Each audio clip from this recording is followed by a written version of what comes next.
O ministro da Economia, Paulo Guedes, recuou da decisão de não enviar ao Congresso uma reforma tributária e prometeu que o governo vai encaminhar a proposta em até 2 semanas.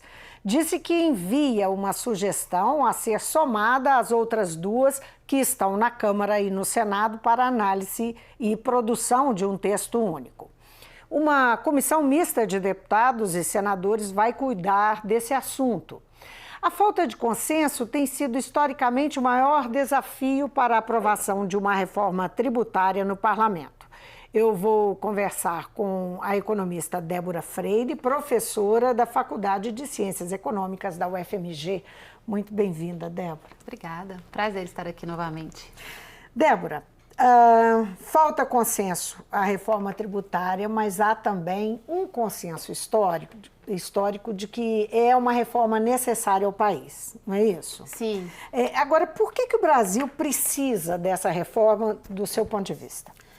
A reforma tributária ela é, de fato, bastante urgente no Brasil, principalmente porque o nosso sistema tributário hoje ele é muito ineficiente. Ele é caro, ele é complexo, ele penaliza a produção. Então, de fato, qualquer tipo de tributo, ele causa distorções na economia. Então, quando a gente vai estudar qual é a melhor configuração, qual a melhor estrutura tributária, a gente tem que tentar minimizar essas distorções. O nosso sistema tributário ele foi reformado de forma mais ampla na reforma do PAEG, que foi durante a ditadura militar. Então, se a gente for ver hoje, o nosso sistema tributário ele remonta muito ao sistema tributário que foi criado com o PAEG, lá na ditadura militar. Depois disso, a gente teve algumas alterações pontuais, mas não alterações muito significativas. E desde então, naquela época, a gente teve uma reforma modernizadora do nosso sistema tributário, mas desde então, uma série de especificidades, de regimes especiais, de alíquotas diferenciadas, de benefícios tributários, fizeram com que a nossa carga tributária se tornasse cada vez mais cumulativa. Então, alguns impostos que anteriormente eram impostos bons, que era o IPI, o IPI, o ICMS, eles passaram a se tornar cumulativos. E, de forma complementar, pós-Constituição de 88... Quando você fala cumulativo, quer dizer que ele é cobrado mais de uma vez para o consumidor final. Exato, ele é cobrado em todas as etapas do processo produtivo. Então, vamos pensar, a gente tem uma alíquota de 10%, por exemplo, uma alíquota uniforme, o que não acontece, as nossas alíquotas não são uniformes. Mas a gente tem uma alíquota uniforme de 10%. A cada etapa do processo produtivo, essa alíquota vai incidir. Então, isso penaliza os produtos que passam por mais etapas do processo produtivo, ou seja, que geram mais valor adicionado, que geram mais emprego, que geram mais renda. Então, quanto mais etapas produtivas o produto passa, o produto tem, maior vai ser a carga tributária em cima daquele produto. Isso é um sistema tributário cumulativo. Hoje, o nosso sistema tributário é altamente cumulativo, por isso ele é altamente distorsivo. Nós penalizamos os produtos com mais tecnologia, com mais etapas de produção. E, na verdade, o que a gente tem que tentar diminuir numa nova estrutura tributária é essa cumulatividade, porque essa cumulatividade traz ineficiência para a nossa produção. Agora, diante dessa explanação que você faz e que que esse consenso vai ao encontro dela, por que não sai essa reforma? O que acontece? Por que ficaram ocorrendo esses remendos ao longo da história? Houve uma tentativa no início dos anos 2000 de que ela saísse, isso não aconteceu ainda no governo do Fernando Henrique, Foi mais um remendo. O que acontece, Onde que reside essa falta de consenso? Sim, tivemos algumas modificações pontuais também ao longo do governo Lula, ao longo do governo Dilma também. Ela não acontece porque, como eu brinco com os meus alunos de setor público, de economia brasileira, em geral, reformas tributárias elas são antecedidas por revoluções ou por golpes. Ou seja, quando a gente vai pensar o que motivou a Revolução Francesa, por exemplo, foram tributos, foram questões tributárias. A Inconfidência Mineira, questões tributárias. Conseguimos fazer uma reforma tributária muito ampla quando a gente estava sob um regime ditatorial, o que é péssimo, no caso do autoritarismo, mas de fato foi um governo centralizador que conseguiu empurrar uma reforma tributária. Mexer com tributo, fazer uma reforma tributária é muito complicado porque você aloca recursos e você mexe com grupos de poder. Por exemplo, uma reforma tributária mais progressiva, que é o que a gente precisa muito, eu acho que depois a gente vai tocar nesse ponto, vai mexer na renda dos mais ricos, né? Dos rentistas, por exemplo. Então, isso gera um conflito de interesses. Então, é muito difícil, de fato, dados esses conflitos de interesses, aprovar uma reforma desse tipo. A questão da reforma da tributação de bens e serviços, né, da tributação indireta, mexe principalmente com a questão federativa. Da distribuição de receitas entre os entes federados. Ninguém quer perder. Então, nesse caso, hoje, o maior impasse para a aprovação dessas reformas, das que estão tramitando na Câmara e no Senado, de fato, os estados e municípios, né, os entes federados, os demais entes federados, que têm medo, de fato, de perder receita. E vamos lembrar que estamos todos sobre crise fiscal. Né? Sim. Eu queria entrar justamente nessa questão aí de quais são essas propostas que estão lá? Por que existem duas propostas? O que aproxima e diferencia essas propostas? Você se referiu à questão delas focarem em bens e serviços, quer dizer, a tributação de bens e serviços é que vai sofrer alteração, não é isso? Sim, exatamente. Quer dizer, são os produtos e os serviços, né? Sim. É isso que vai mudar. Agora, o que elas têm de diferente? Como eu falei no início, o governo está mandando lá, diz que vai mandar uma proposta para se somar a essas, mas o que é que já tem lá? Tá, nós temos duas propostas principais tramitando. A primeira proposta, e talvez a que está sendo mais discutida, é a proposta da Câmara, né, que foi o autor, o Bernardo Api, que é a PEC 45. E temos a PEC 110, que é a que está tramitando no Congresso. Na verdade, são reformas muito próximas que vão tratar da questão da estrutura tributária indireta, ou seja, sobre consumo, né, sobre consumo de bens e serviços. Só que elas se diferenciam por algumas questões específicas. No caso, todas as duas propostas, quais são as semelhanças, né? Elas instituem um IVA, elas substituem tributos, elas unificam os nossos tributos. Então, a gente vai extinguir alguns dos nossos tributos e vai colocar no lugar desse tributo um único tributo, que é um IVA, né? Na verdade, está sendo chamado de IBS, Imposto sobre Bens e Serviços. Isso é o que elas têm em comum. Exato, é a semelhança, né? O que elas têm em comum. Que é um imposto, o IVA, vamos só explicar o que é um IVA, né? O IVA é um imposto que a cada etapa do processo produtivo, aquilo que foi pago nos insumos é deduzido, é descontado. Então, ele não tem essa questão da ineficiência que a cumulatividade traz.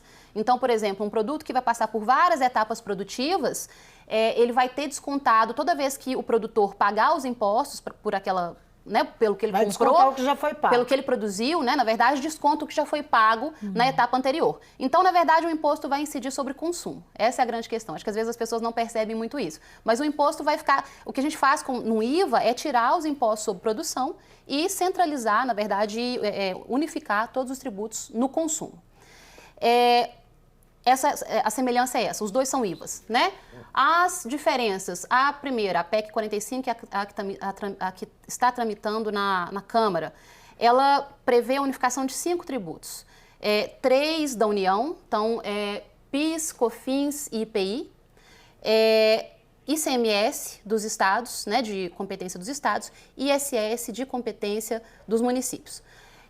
A PEC 110 unifica 9 tributos, então ela acrescenta aí mais 4 tributos da União, que tem uma participação bem pequena na arrecadação total, total do nosso sistema tributário, que é salário educação, PASEP, CID combustíveis e IOF. Então ela é mais abrangente na questão de unificar os tributos. A PEC 45 prevê, para além dessa unificação, ela prevê uma alíquota única, sem diferenciação de bens e serviços, ou seja, a gente teria uma alíquota única, eles estão prevendo uma alíquota de 25%. A diferenciação é porque os produtos hoje são muito mais tributados do que serviços. Na verdade, a gente tem diferenciação entre produtos. Então, automóvel, a gente tem uma alíquota de imposto, alimentos, a gente tem outra alíquota, todos cigarro... os produtos e serviços teriam o mesmo valor. Todos os produtos e serviços teriam a mesma alíquota. Isso, do ponto de vista da teoria da tributação, isso é bastante bem-vindo, porque elimina distorções. Porque, por exemplo, o consumidor ele é esperto, né? Quando a gente tem um produto mais tributado que outro, o consumidor ele pode mudar o seu consumo substituir o seu consumo em função dessa tributação diferenciada. Então, no IBS da 45, todos os produtos teriam a mesma alíquota, sem possibilidade de alíquotas diferenciadas, a não ser para um imposto que chamaria imposto seletivo. O que é isso? Principalmente o imposto sobre cigarros e bebidas. Isso, no caso, são bens que geram externalidades negativas, né? Cigarro, bebida gera uma série de gastos do Sistema Único de Saúde, assim como o cigarro, por exemplo. Geram doenças, né? Então, são produtos que têm que ser mais tributados. Então, todas as duas, na verdade, a PEC 45, ela prevê esse imposto seletivo sobre cigarros e bebidas, ou seja, uma alíquota maior, diferenciada sobre esses dois bens, mas todos os outros bens teriam a mesma alíquota. Já a PEC 110, ela expande um pouco mais essa característica de seletivo, então a gente nem pode chamar tanto de seletivo o imposto da 110, porque além do IVA, teria um outro tributo em que todos os entes poderiam usar para diferenciar alíquotas. Então a 110, ela possibilita uma maior flexibilidade de diferenciação de alíquotas, ou seja, produtos com, por exemplo, ela inclui serviços de comunicação, transporte, até mesmo automóveis. Alguns tipos de insumos importantes poderiam sofrer alíquotas diferenciadas, poderiam ter benefícios tributários. O que é um pouco complexo, porque se o objetivo da reforma é eliminar as distorções, é tornar o processo mais eficiente, o processo produtivo mais eficiente, essa diferenciação ela pode ir na contramão desse processo. Esse acordo que estaria sendo costurado aí para ter a proposta ter uma restituição aos mais pobres pelo imposto que paga sobre alguns produtos. Isso está na 45, isso está na PEC da Câmara, isso. Isso seria uma forma, de fato, de tornar o nosso sistema tributário, na verdade, atuar sobre a ineficiência, né? Mas também tornar o nosso sistema tributário um pouquinho mais justo, porque o nosso sistema tributário é muito desigual, ele gera desigualdades, né? Porque se a gente for pensar, quando a gente está falando de consumo, a gente está tributando de forma igual pessoas desiguais. Se eu vou tributar, por exemplo, 1 quilo de arroz, eu estou tributando da mesma forma quem ganha 30 salários mínimos e da mesma forma quem ganha um salário mínimo. Isso gera desigualdade, né? Então, isso atua para tornar o nosso sistema tributário mais desigual. Nós temos, de fato, um sistema tributário muito desigual, que acentua as nossas desigualdades. Nesse caso, essa proposta não está muito bem estabelecido ainda, né? Não, isso é um acordo que está sendo costurado. Que está sendo costurado, né? Isso. Aí seria nesse sentido de tentar diminuir um pouco esse caráter regressivo da tributação indireta. Porque a tributação indireta sobre consumo de bens e serviços, ela é regressiva por natureza. Qualquer tributação sobre bens e serviços, ela vai ser regressiva. Porque não tem como você diferenciar, por exemplo, eu vou cobrar alíquotas diferentes de um quilo de arroz de quem ganha 100 salários mínimos e de quem ganha um salário mínimo, não tem jeito, porque é consumo.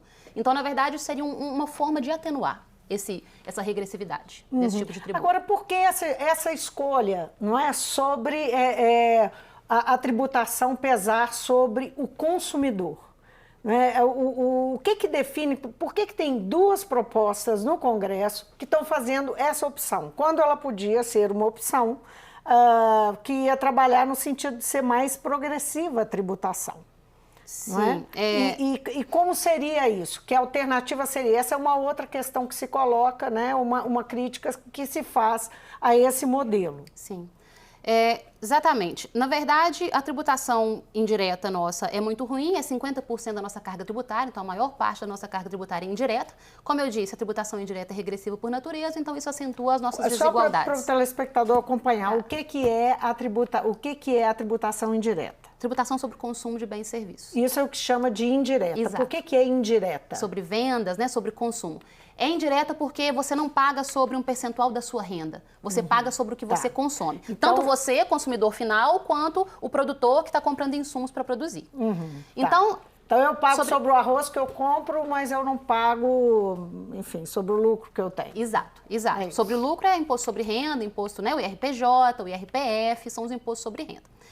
O que eu queria acentuar a esse respeito sobre essa tributação, por que está se discutindo? De fato, As reformas são sobre a tributação sobre consumo de bens e serviços, né? Na verdade, o intuito dela é tirar a tributação sobre a produção e deixar a tributação sobre o consumo para tirar as ineficiências mesmo, para reduzir as ineficiências do nosso processo produtivo. Então, o intuito por trás disso é tornar o quê? É tornar a nossa produção mais eficiente e então gerar crescimento econômico, gerar mais emprego, gerar mais renda, né? Que é o que a gente gera com o crescimento econômico.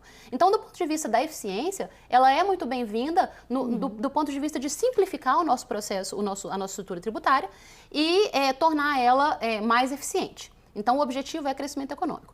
Agora, uma questão que não está sendo tocada da forma que precisa em nenhuma das duas propostas é uma reforma mais progressiva. Porque o que a gente, vários acadêmicos, a mídia vem destacando muito também, mas principalmente isso começou principalmente na academia, começou principalmente depois do livro do Piketty. O que acontece? A gente tem visto, não só no Brasil, mas no mundo todo, uma tendência de concentração de renda. E aí o Piketty vem com o livro dele que fez muito sucesso e vai dizer, olha, é uma tendência do capitalismo. O capitalismo ele gera essa concentração. Então a gente tem que atuar por meio, o governo vai ter que atuar por meio principalmente de tributação, de gasto social também, né? Mas de tributação para redistribuir renda. Porque a renda do capital, ela tende a se concentrar nas camadas mais altas. E isso tem acontecido no Brasil. Mas isso é conciliável? Só para eu entender, é conciliável? As reformas, plenamente. Tributar bens e serviços e, ao mesmo tempo, buscar também uma tributação progressiva? Exatamente, é plenamente conciliável e não está sendo discutido. Então, é isso que muito a academia tem chamado a atenção, porque o nosso sistema tributário se a gente tem um sistema tributário muito ruim do ponto de vista da tributação sobre consumo de bens e serviços, a gente tem um sistema tributário péssimo do ponto de vista da tributação da renda e do patrimônio, da tributação do capital. É isso que eu queria chegar. Como então fazer? O que seria necessário? Nós já entendemos como é que é a tributação que acaba incidindo sobre o consumidor final, não é? Essa de bens e serviços. Como é que seria então essa outra tributação que eu perguntei, você disse que é possível de conciliar para que seja, digamos, enfrentar mais a nossa realidade de desigualdade, não é? O que teria que ser feito? A gente teria que aumentar a participação da tributação direta na tributação total, na arrecadação total. O que é a tributação direta? Exatamente, a tributação da renda, a tributação do patrimônio. Então, hoje nós temos, por que o nosso sistema tributário é tão regressivo? Porque essa tributação, a tributação da renda, a tributação do patrimônio, ela tem uma participação pequena na nossa carga tributária. Então, para a gente tornar o nosso sistema tributário mais progressivo, a gente teria que aumentar essa participação. Teria que tornar esses impostos mais importantes do ponto de vista da arrecadação. Como fazer isso? Tributar lucros e dividendos, nós isentamos lucros e dividendos, nós somos um dos únicos países a isentar lucros e dividendos na pessoa física. Isso foi na década de 90 que aconteceu, não foi sempre assim. Hoje só Brasil e Estônia isentam lucros e dividendos. Estados Unidos, qualquer outro tipo de país que é considerado, que pode ser considerado mais liberal, ou até mesmo que a gente sabe que nem é tão liberal assim, mas qualquer tipo de país, até que os liberais usam mais como referência, eles tributam lucros e dividendos na pessoa física. Nós não tributamos lucros e dividendos na pessoa física. Isso gera uma distorção no imposto de renda de pessoa física enorme. A gente tem hoje que quem está no topo paga uma alíquota efetiva. O que é a alíquota efetiva? É aquela alíquota depois que a gente desconta os benefícios, as isenções, né? Quem está no topo paga uma alíquota efetiva muito menor do que quem está no meio da distribuição, da estrutura distributiva. Então, a gente está falando o quê? Que a classe média, porque a classe mais baixa já não paga imposto de renda, né? Quem está na base mesmo. A classe média paga uma alíquota efetiva maior do que quem está no topo. Se a gente olha o gráfico, é exatamente essa estrutura. E isso não pode acontecer no sistema tributário. O sistema tributário, ele tem que ter um caráter redistributivo. Então, quando você está taxando menos os mais ricos, os detentores de capital, e taxando mais a classe trabalhadora, que recebe renda principalmente do trabalho, isso está errado, isso precisa ser contornado. Porque senão qualquer tipo de política que o governo faça, gasto social, gasto com educação, gasto com saúde, que tem caráter distributivo, ela vai ser, de certa forma, compensada pela estrutura tributária mais regressiva, pela estrutura tributária que está concentrando renda. Então, isso foi muito uma tônica dos anos 2000. Tivemos muitos avanços no sentido de gasto social, então tivemos uma estrutura de gastos que tornou a nossa estrutura distributiva mais igual, né? A gente diminuiu um pouco a desigualdade nos anos 2000, mas a estrutura tributária atuou na direção contrária, porque ela é regressiva. Então, hoje, o que precisa ser feito? Aumentar a participação da tributação da renda, tributar lucros e dividendos, Pois tributação isso sobre herança só e fazer patrimônio. uma observação, parece que o governo está acenando, a equipe econômica do governo está acenando com a possibilidade de na proposta, numa etapa dessa proposta que ele pretende mandar, que é a última, taxar lucros e dividendos, né? Está considerando essa possibilidade. Ao mesmo tempo, esse é um aspecto. Outro aspecto é o presidente do Congresso, o presidente da Câmara, Rodrigo Maia, fez um comentário recente dizendo que taxar fortunas, isso não está nem no horizonte, que nem se discute.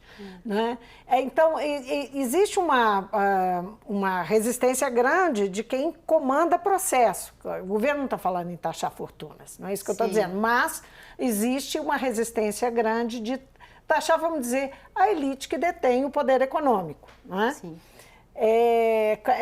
Como é que você acredita que isso vai se desenvolver na Câmara? Exatamente. Olha, o que eu espero é ouvir, né, o Guedes dizer que está considerando tributar lucros e dividendos é muito bem-vindo. Tomara que, de fato, se considere que isso esteja na proposta do governo, porque, como eu disse, é de fato inadmissível que tenhamos um sistema tributário regressivo e que a gente não aproveite essa onda reformista que está acontecendo, que esse governo está dizendo que, né, que ele é reformista, que vai fazer reformas. É impossível que a gente não aproveite essa onda de reformas para fazer uma reforma tributária mais progressiva. Mas eu acho difícil, de fato, que esse governo enfrente os grupos de poder, que enfrente os rentistas, né, que enfrente os nossos 1% lá, né, que de fato detém o poder econômico. E acho que essa frase do Maia também ela é muito complexa e mostra muito, de fato, o que a Câmara está preocupada. Isso apesar dele ter admitido que a taxação de lucros e dividendos é uma possibilidade. Exato. Nós temos um processo importante que tem acontecido na Câmara, a meu ver, porque não existe vácuo de poder, né? E a Câmara, de fato, tomou isso para ela, na medida que fez todas as etapas da reforma da Previdência e agora também levando uma reforma tributária que o governo ainda não propôs, e a Câmara passou a levar uma reforma tributária que é necessária sozinha. Só que desde o início a Câmara sempre esteve preocupada com a eficiência. A Câmara não estava preocupada com a equidade. Espero que, de fato, a gente aproveite esse processo, que, né, os políticos aproveitem esse processo para, de fato, a gente emplacar e pensar uma reforma tributária mais progressiva, porque, de fato, ela é urgente. Até do ponto de vista do crescimento econômico, porque se a gente passa uma reforma tributária agora que vai mexer nos tributos sobre consumo apenas e não mexa com a tributação da renda e que não, ou seja, não atue para tornar o nosso sistema tributário menos regressivo, a gente vai continuar concentrando renda. Somos um país extremamente desigual e desigualdade ela tem problemas, né, no futuro de violência, problemas dos mais diversos e ainda até mesmo do ponto de vista de crescimento econômico, porque a gente comprime cada vez mais a nossa demanda. Falando em desigualdade, nós temos também um outro aspecto, que é o aspecto federativo, que vai ter aí uma disputa de interesses muito forte por conta dos interesses, os diferentes interesses dos entes federados, que é muito desigual, né? Cheio de desigualdades, né? Sim, esse é o principal empecilho, a meu ver. A desigualdade também não é só uma desigualdade social, regional. Né? Que é uma desigualdade regional. Né? Sim, e a meu ver esse é o principal empecilho para a reforma que está sendo colocada. Essa né? disputa. A disputa entre os entes federados, porque de fato o governo, as propostas, a PEC 45, por exemplo, ela prevê que não haverá perda de receita, então ela estabelece um mecanismo de compensação para estados e municípios, né? A PEC 110 também, ela tem uma divisão de receitas, mas ela não provou ainda, tem que ter estudos para provar que ela é neutra, né? Do ponto de vista de receita, ou seja, que não vai perder, que os estados e municípios não vão perder a arrecadação, mas é de fato muito incerto. O período de transição, por exemplo, da PEC 45 seria de 50 anos. O que um período de 50 anos é muito tempo? A gente período de transição no sentido de implantação desse processo, na verdade, de repartição das receitas, para garantir que forma de repartição? Isso, para garantir que estados e municípios não perdessem receitas. Porque hoje o nosso principal tributo é o ICMS, por exemplo, do ponto de vista da arrecadação. Por 50 anos? Por 50 anos, essa repartição. Isso, 50 anos, você tem ciclos eleitorais, econômicos, totalmente distintos, totalmente diferentes aí, né? Então, eu acho que o principal empecilho é esse, os estados e municípios aceitarem a reforma, porque, como bem lembrado por você anteriormente, Lei Candir, por exemplo, foi um pacto que foi feito na medida que, né, garantiu-se a estados que eles não perderiam receita e isso acabou não acontecendo. Então, o empecilho aí está nos entes federados. Estão acenando com a possibilidade de compensação para os estados que perderem, não é? Existe isso na negociação, na condição dessas propostas lá no Congresso, existe essa proposta de compensação aos estados que tiverem perdas. Está sendo discutido no âmbito, inclusive, dos secretários da Fazenda. Isso. E aí foi aí que nós estávamos conversando, que eu lembrei da Lei Candir, olha só, essa história de compensação já não deu certo. Já não deu certo. Eu acho que tem muito pouca... O governo, a União, tem muito pouca credibilidade nessa história da compensação. Débora, esse papo aqui podia ser mais extenso, mas infelizmente o tempo acabou. Muitíssimo obrigada eu que agradeço. por você ter vindo. Vamos ter outras chances, eu espero. Espero, sempre um prazer. Obrigada. Conversei com a economista Débora Freire, que é professora da FACE, da Faculdade de Ciências Econômicas da UFMG. Nosso assunto aqui, reforma tributária, um assunto que esquenta novamente no Congresso Nacional. Tem lá duas diferentes propostas de reforma, uma tramitando na Câmara, outra no Senado, e o governo agora diz que agora vai mandar, já vem prometendo isso há muito tempo. Mas agora diz que vai mandar, depois de ter dado uma recuada, que agora vai chegar uma proposta na Câmara dos Deputados, que seria uma sugestão do governo para ser anexada às outras duas que estão lá. E tem uma comissão mista de senadores e deputados que vão se debruçar sobre esses assuntos. Então, agora vamos acompanhar, porque esse é um assunto realmente difícil, um grande desafio para os estados, para os municípios, para a União, para o Estado com E maiúsculo, afinal. O Mundo Político fica por aqui. Se você quiser rever a entrevista, é só acessar nosso site ou YouTube. E para falar conosco, e-mail ou Twitter. Obrigada por nos acompanhar. Até a próxima.